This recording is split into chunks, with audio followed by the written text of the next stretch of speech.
আমি প্রথমেই বলি আপনার এবং আপনার চেয়ারকে কোনো অবস্থায় কোনো রকম অসম্মান করার কোনো উদ্দেশ্য আমার ছিল না, এখনও নেই। আমার কোনো আচরণ যদি আপনার কাছে মনে হয় সেটা চেয়ারের জন্য অসম্মানের, আমি নিশ্চিতভাবে সেখানে আমি দুঃখ প্রকাশ করছি। আমার সমস্যাটা স্যার, যেহেতু এসব রাগঢাক করে কোনো লাভ নেই, একটা সমস্যা হয়ে আছে বিরোধী পক্ষে।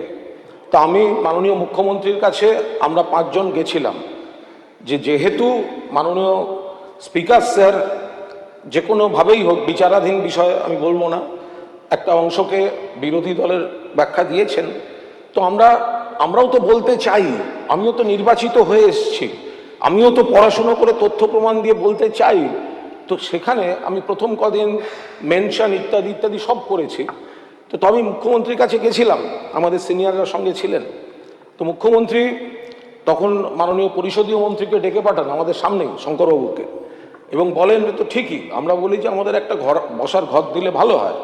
তো মুখ্যমন্ত্রী বললেন হ্যাঁ ঠিক, ওনাদের ওখানে শোভনদেববাবু, বিমানবাবুর মতো সব সিনিয়ররা আছেন, শঙ্করবাবু ওনাদের একটা ঘর দিন।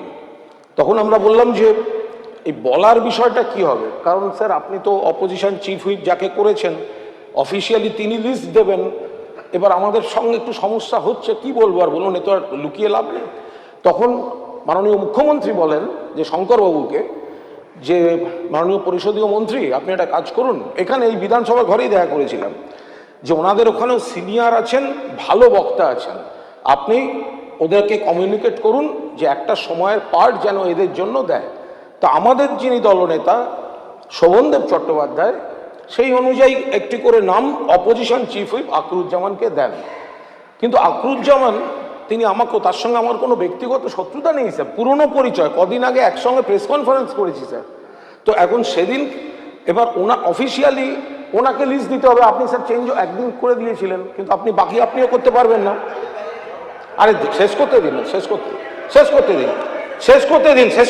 আপনার এই বিষয় না, সেদিনের বিষয়টাই থাক। আর স্যার সেই দিন আপনাদের আপনারা করবেন সেদিনকার বিষয়, যেহেতু আমার নাম বারবার দেওয়া হচ্ছে আর ওরা আমার নাম কেটে দিচ্ছে, আমি সেটা একটা প্রতিবাদ আমি অপোজিশন চিফ হুইপকে বলেছি আমাকে কেন অন্তরোধ করা হবে। ঠিক আছে, তার সঙ্গে স্যার আপনাকে অসম্মানের কোনো সম্পর্ক নেই, আপনাকে অসম্মানের স্যার কোনো সম্পর্ক নেই। ফলে এটাকে অপব্যাখ্যা করে যদি আবার আমার উপর আপনারা আক্রমণ চাপিয়ে দেন, তাহলে আবার এই একই জিনিস।